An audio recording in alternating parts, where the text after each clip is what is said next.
আমার মাথায় ব্যান্ডেজ। এইখানে ভিতরে যখন আমরা 6 দফা দাবি তুলে ধরি, তো 2 তলা থেকে আসিফ নজরুল এবং ওনার শিক্ষা উপদেষ্টা ওরা বলছে যে আমাদের 6 দফা দাবি ওরা মেনে নিছে।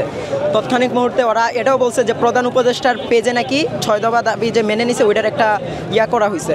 তো তারপরে আমরা এইচএসসি স্টুডেন্ট যারা ছিলাম আমরা ওদেরকে কোয়েশ্চেন করলাম যে কালকে রাত 3টার সময় কেন ওরা আমাদের এইচএসসি স্থগিত এই কথাটা বলছে, ওরা কি আগে বলতে পারতো না? তখন হচ্ছে গিয়ে আমাদের পুলিশ যারা ছিল ওরা হচ্ছে গিয়ে মাঠের ভিতরে ঢুকে পড়ছিল। তো ঢুকে পড়ার পর একটা মানে দুই পক্ষ স্টুডেন্ট এবং পুলিশের মধ্যে মারামারি সৃষ্টি হয়, তখন পুলিশ লাঠিচার্জ করে আর তখনই আমার মাথাটা ফেটে যায়। দাবি কিভাবে মেনে নিছে? ওরা বলছে দাবি মেনে নিছে, ওরা আমাদের একটা কোয়েশ্চেনেরও অ্যান্সার দেয় নাই, ওরা আমাদের উপর লাঠিচার্জ করছে। শুধু আমি না, আমার মতো আরও বাংলাদেশ মেডিকেলে ইমার্জেন্সিতে আরও 3 থেকে 4 জন ভর্তি আছে যাদের মাথা অনেক বেশি ফেটে গেছে। এটা কি সবাই স্টুডেন্ট? জি, সবাই এইচএসসি পরীক্ষার্থী। আমরা এখন পরীক্ষা কিভাবে দিব? এটার আমার কোয়েশ্চেন প্রধান উপদেষ্টার কাছে। এটা তো ফেসিস্ট সরকারের প্রতিরূপ হচ্ছে। আসলে আমি এখানে গতকালকে 2:30 থেকে আমি এখানে উপস্থিত। তো এখানে এদের যেটা সবথেকে বড় যেটা ইস্যু সেটা হচ্ছে এখানে হতাহতের সংখ্যা অত্যধিক পরিমাণ, কিন্তু স্যাটেলাইট যে চ্যানেলগুলো তারা সম্প্রচার করে আসছে 19 জন 20 জন, কিন্তু এখানকার এক ছোট ভাই, সে আমার খুব কাছের ভাই, সে এসে আমাকে ইনফরমেশন দিল যে ভিতরে তারা নিজেরা 100+ লাশ উদ্ধার করছে।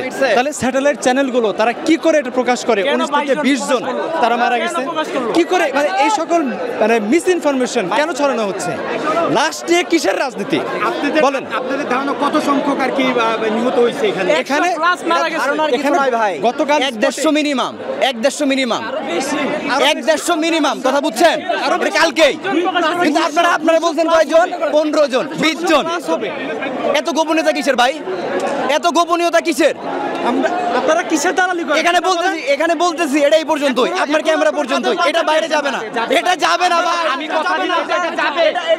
আপনাদের মনের কথা শোনেন, এটা যাবে না, এটা যাবে না, এটা যাবে না।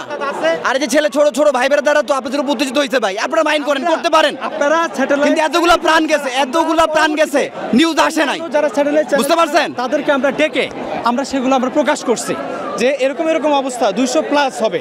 এখানে স্যাটেলাইট চ্যানেল এখানে আবার পুলিশ বের হয়ে গেছে, বের হওয়ার সময় মৃত্যুর সংখ্যা তারা কম প্রকাশ কেন করবে? 40 লাশ নিয়ে গেল। এবং আরো একটা জিনিস সেটা হচ্ছে এখানে সেনাবাহিনী ঢুকে শিক্ষক শিক্ষিকা এবং স্টুডেন্ট তাদের গায়ে সবার গায়ে হাত তুলছে কেন? এরকম একটা সিচুয়েশনে তারা কেন গায়ে হাত তুলবে?